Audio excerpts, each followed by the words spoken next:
Primeiros ucranianos invadiram Kursk, lançando seus drones sobre vários alvos na fronteira e avançando dentro do território russo. Seus grupos de reconhecimento e sabotagem armaram emboscadas que destruíram comboios russos e forças de apoio. Pontes foram destruídas para cercar tropas do Kremlin presas entre a fronteira ucraniana e o rio Sen.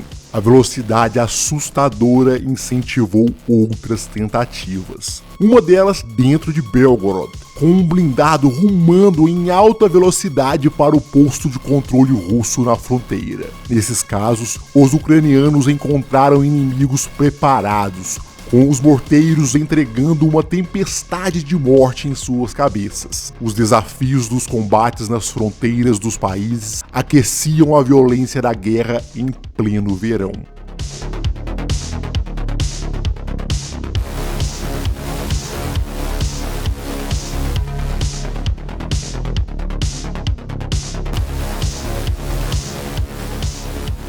A Ucrânia invadiu a Rússia a partir do Oblast de Kursk em 6 de agosto de 2024. E os comentários mais imediatos descreviam que esses soldados não durariam uma semana. Até o próprio Ministério da Defesa russo afirmou que tinham sido expulsos. Mas depois de um mês de lutas na região, com tantas mortes dos dois lados, ocorreu apenas a ampliação da área dominada pelos ucranianos. Uma das estranhezas da guerra, surpreendendo não só analistas experientes, mas também veteranos de guerra treinados no Call of Duty e no Free Fire. Claro que no meio desse evento que elevou o moral da Ucrânia, havia tantos problemas maiores. A progressão diária dos russos rumo a Pokrovsk continuava com uma velocidade que não era vista desde os primeiros dias da invasão em 2022. O domínio sobre a cidade, frequentemente referida pela mídia russa como a porta de entrada para Donetsk, possibilitaria a Moscou cortar significativamente as rotas de abastecimento das forças ucranianas na linha de frente oriental. Além disso, esse controle fortaleceria a ofensiva russa para tomar Chasiv Yar, uma cidade situada em uma posição elevada, o que poderia proporcionar uma vantagem estratégica e controle sobre uma área maior. As defesas ao redor de Vuhledar, uma das grandes fortalezas ucranianas ao sul de Donetsk, estavam começando a cair. A cidade sofria com a possibilidade de ser completamente cercada depois de anos de uma defesa ferrenha, famosa por encher os campos de equipamentos russos destruídos. O grande fracasso russo continuava sendo Kharkiv nesse momento. Um fronte estagnado havia mais de um mês. Quando os dias passavam, mas nada mudava nos avanços do Kremlin. Os ucranianos resistiram ali com novos recursos que permitiriam até uma nova ofensiva. Enquanto isso, tantas tropas ainda estavam em Kursk com objetivos mal definidos e em uma batalha contra a contraofensiva russa. A invasão de Kursk deu vazão a novas tentativas ucranianas de adentrarem Belgorod, oblast por onde os russos haviam iniciado a invasão de Kharkiv. O local já havia sido palco de outras incursões. O sucesso em Kursk no princípio de agosto encorajou novas tentativas de adentrar o território.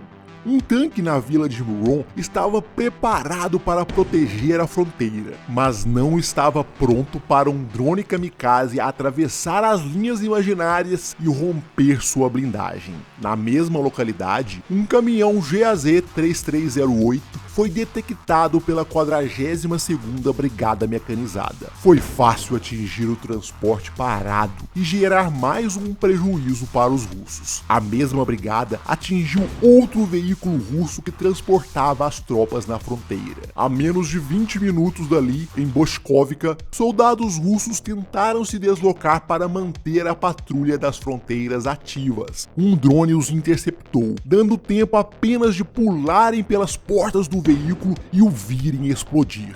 Os ucranianos até chegaram a afirmar que haviam dominado a aldeia de Poros, a 2,5 km da fronteira com a Ucrânia, mas a bravata não durou muito tempo. Eles partiram. Pouco depois, planos ambiciosos foram feitos.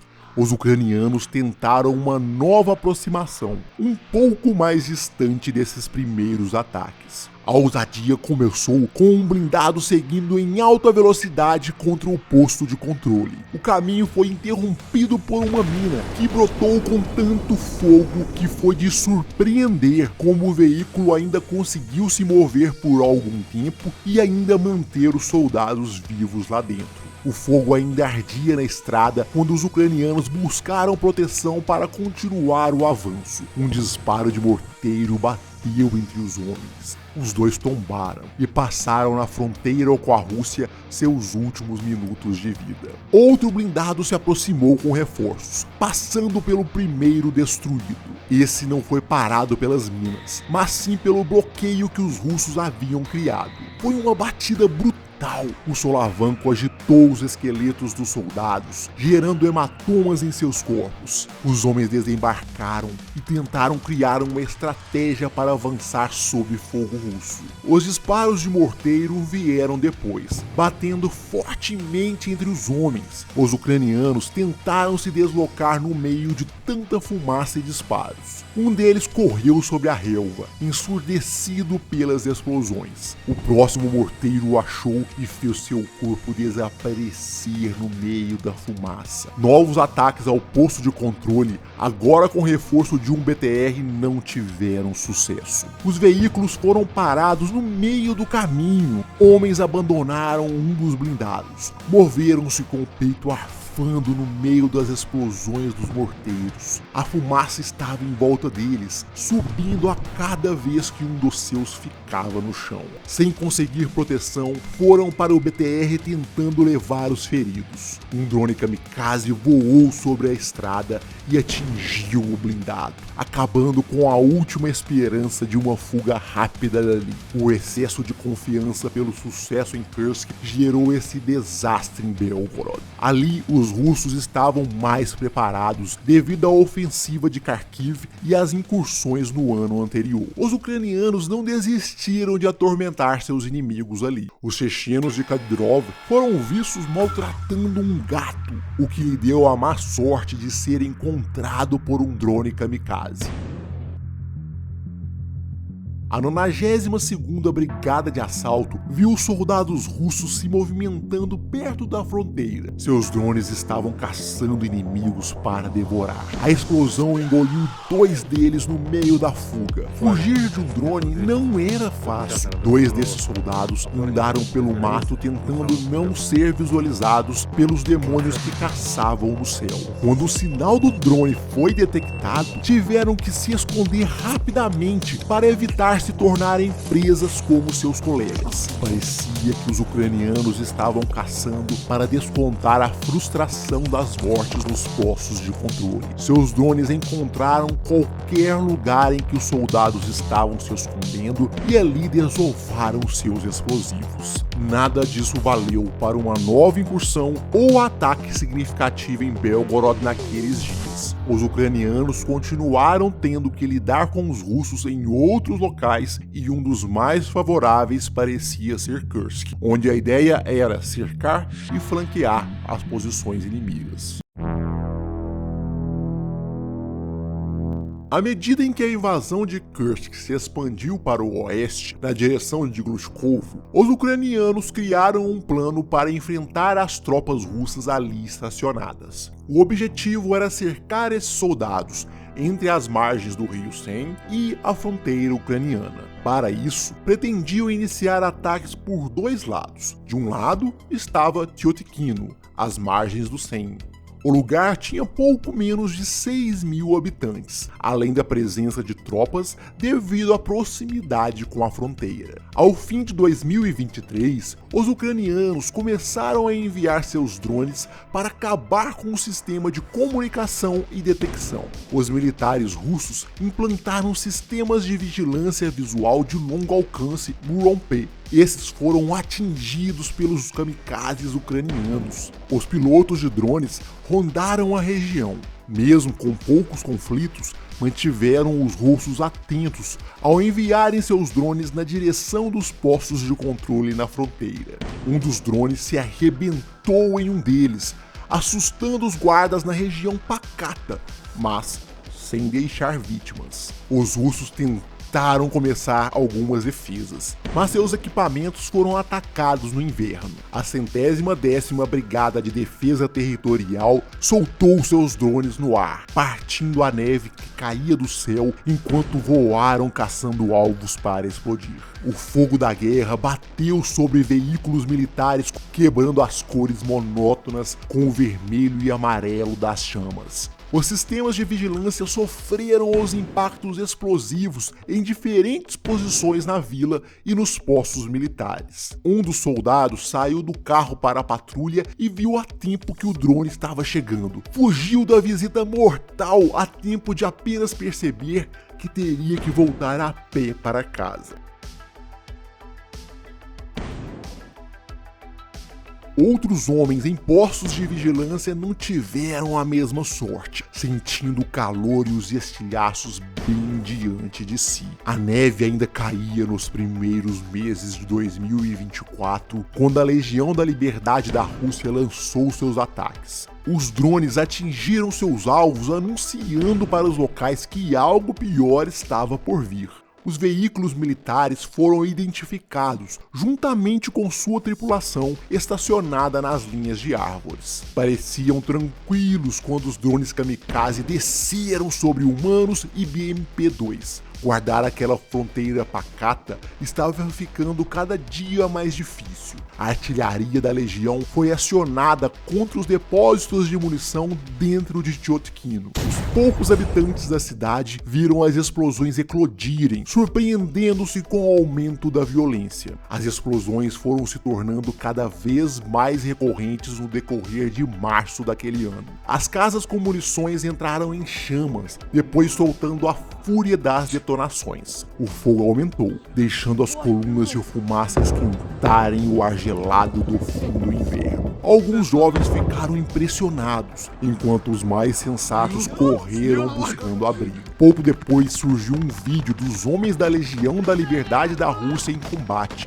Eles entraram pelas pequenas casas abandonadas há tanto tempo, colocando os rifles para disparar. As munições fizeram seu barulho enquanto os homens se movimentaram, buscando posições de defesa e pontos mais protegidos para fazerem seus rifles atentarem contra a vida dos soldados do Kremlin. Houve argumentos de que o combate não teria sido real, mas depois surgiram também vídeos dos russos responsáveis pela proteção da fronteira em fuga. Eram homens menos preparados, muitos deles jovens, que encontraram soldados endurecidos pelas incursões prévias em Belgorod e pelos combates em Donetsk. A bandeira da Legião chegou a ser exibida em provocação. A neve parou, e as incursões mais profundas no território também. Meses depois, com o verde já tomando os campos, os ucranianos colocaram os drones para os ataques aéreos por todo o assentamento.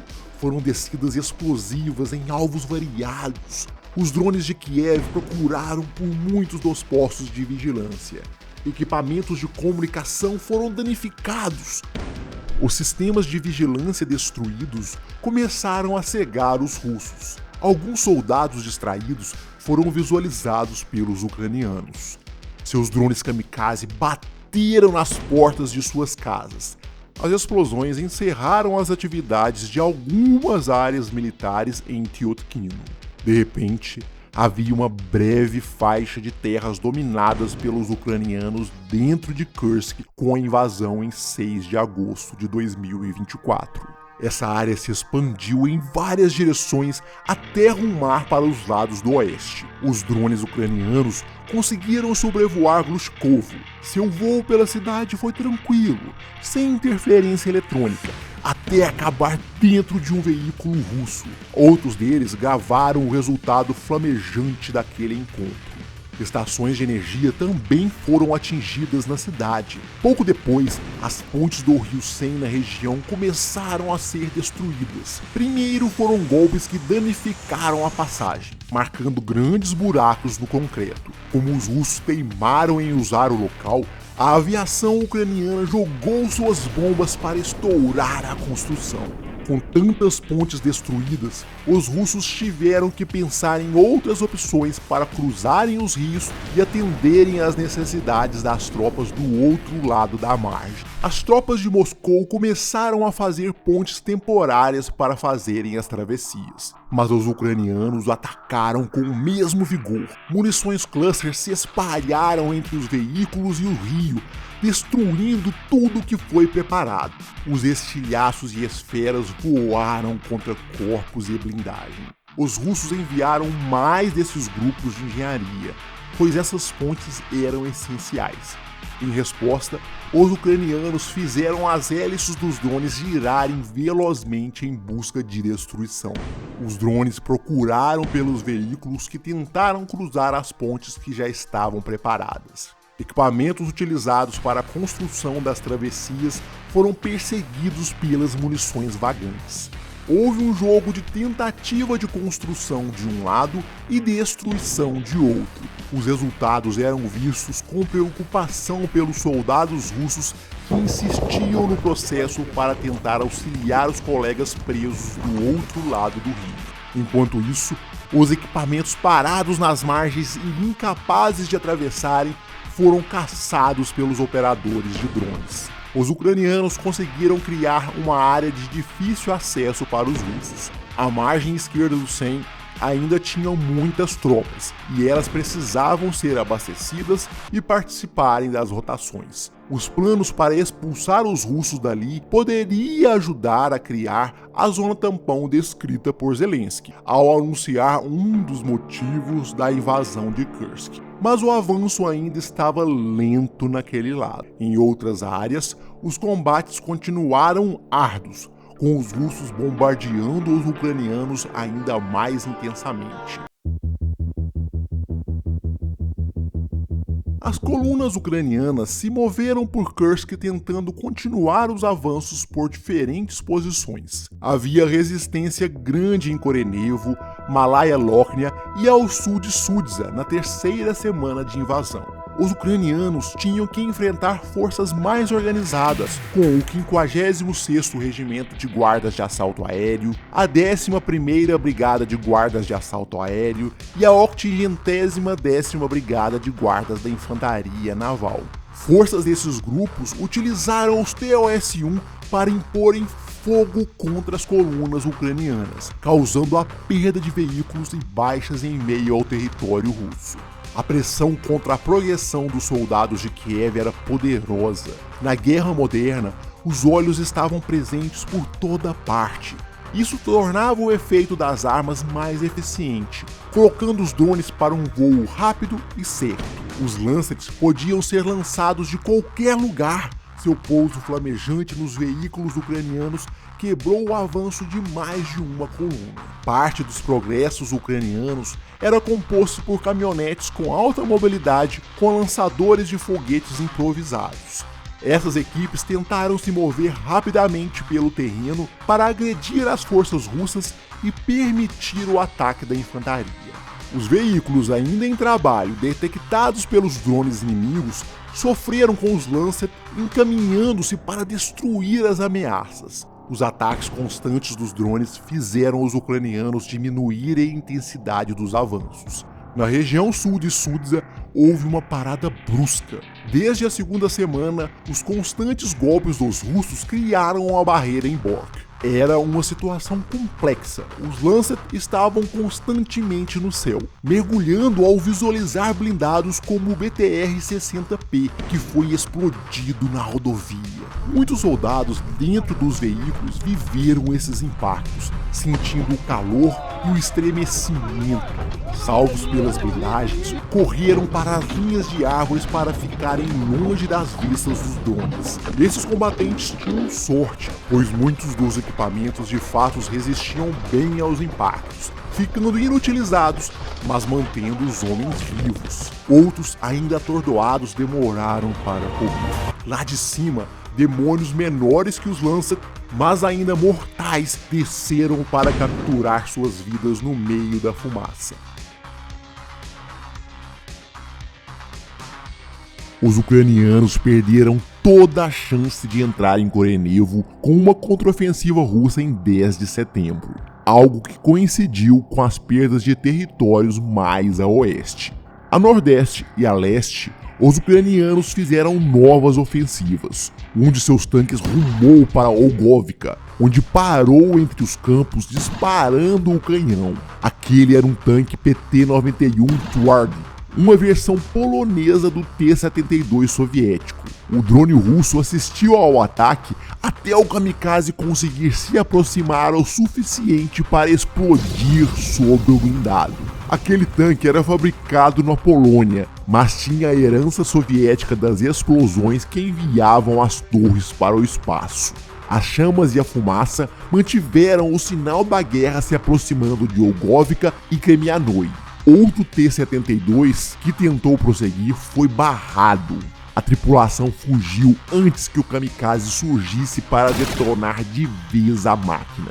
O BMP russo que tentou se aproximar para ajudar os soldados em Kremianoi foi surpreendido pelo drone kamikaze ainda no meio do caminho. Fez companhia aos blindados inimigos queimando nos campos da região a leste de Korenevo. Os avanços ucranianos deram espaço para os operadores de drone da 95ª Brigada encontrarem um bom local para prepararem seus kamikazes. Com os equipamentos prontos e os visores colados nos olhos, eles deixaram os drones voarem. O obuseiro foi detectado e destruído rapidamente. O esconderijo de um grupo de russos teve a desagradável entrada de um kamikaze. Outro invadiu a casa pela janela, acabando com o descanso dos soldados de Moscou. Os outros que ainda caçavam no ar filmaram os resultados eficientes de seus irmãos. Os ucranianos pretendiam continuar na direção nordeste e evitar que reforços chegassem naquele vetor de combate. Um hexacóptero de ataque Vampire voou até o Kauchuk, onde deixou uma mina antitanque na estrada. Um T-64 russo que não percebeu a armadilha foi sorvido pelas chamas. Até meados de setembro, os ucranianos haviam cercado tropas russas que ainda defendiam valentemente Kremianoi. A linha de combate no rumo de Malaya Lochnaya não estava nada fácil. Os ucranianos tentaram avançar com seus tanques atirando. Chegando em Cherkassky e Peretnoi, encontraram uma grande resistência. O T-64BV foi atingido diretamente por um Lança durante o avanço. O golpe bruto paralisou o tanque e fez a tripulação fugir depressa, antes que a munição cozinhasse até a detonação completa do veículo. Isso não parou a marcha de Kiev. Havia russos quase cercados e ainda resistindo em Malaya Lochnaya. Cherkassky e Peretnoi era um flanco a ser dominado para acabar com a resistência lá. Os soldados russos, tentando defender a região, foram perseguidos pelos drones do 225º Batalhão de Assalto. Os explosivos se abriram no meio das plantações, expandindo a onda de morte que arrebatou os soldados. Eles precisaram rastejar para a linha de árvores, um deles puxando a perna retorcida, assustado ao ver o membro despedaçado que bem provavelmente perderia em troca de uma medalha. O bom avanço dos ucranianos era ajudado por drones. Portanto, destruir sistemas de guerra eletrônica como o R-330ZH Zytel era uma etapa importante do processo. Um deles foi encontrado no meio das árvores e explodido, facilitando o trabalho dos demônios voadores dos ucranianos. Com os observadores no ar, foi fácil localizar os BMP com os reforços russos vindo para ajudar os soldados da 810 presos em Malaya Lochnaya. Os kamikaze foram dar boas-vindas para a batalha na vila. As forças especiais ucranianas também puderam avançar, bem camufladas dentro do verde das florestas. Um dos caminhões militares russos foi surpreendido na estrada. Os disparos partiram do mato, voando velozmente para encaminhar a morte para os tripulantes russos. Os tiros atingiram o motorista e jogaram o veículo para a beira da estrada. O caminhão ficou batido em meio às árvores, ainda sob fogo ucraniano. Os russos tentaram resistir.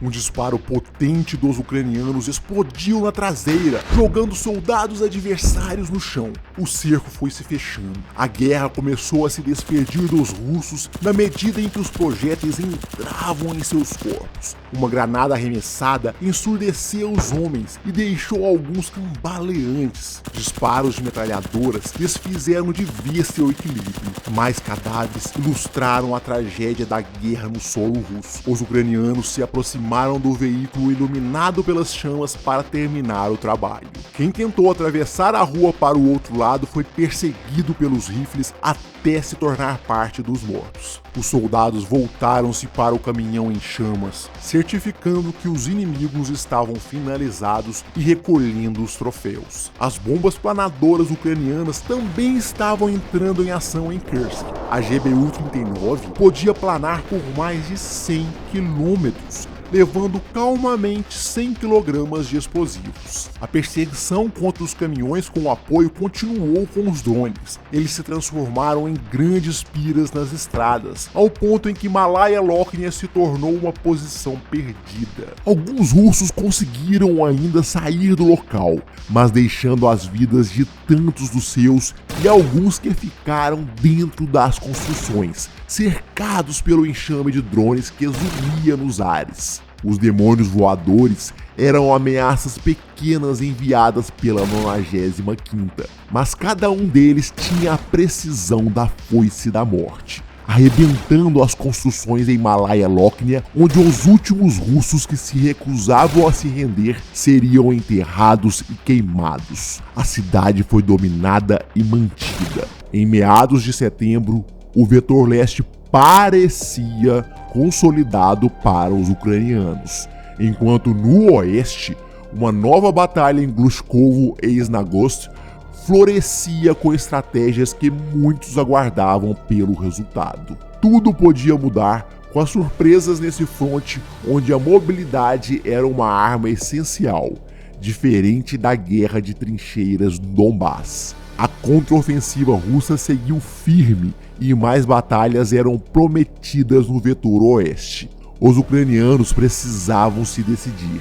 O inverno estava chegando e toda a sua logística pioraria, enquanto os reforços começavam a se acumular. Os combates seriam duros e as decisões de continuar ou se retirar seriam mais difíceis ainda de serem tomadas. O mais irônico na Batalha de Kursk era ver as propagandas de guerra perto das estradas, chamando os russos para combaterem e exercerem seu valor patriótico. Perto delas jaziam os corpos de quem atendeu ao chamado. Nem tão longe desses cadáveres russos, haviam também os mortos ucranianos jogados em outro país, onde talvez nunca seriam recuperados para a despedida da família. O chamado da violência e a despedida da vida eram as únicas constantes que um homem poderia esperar da guerra.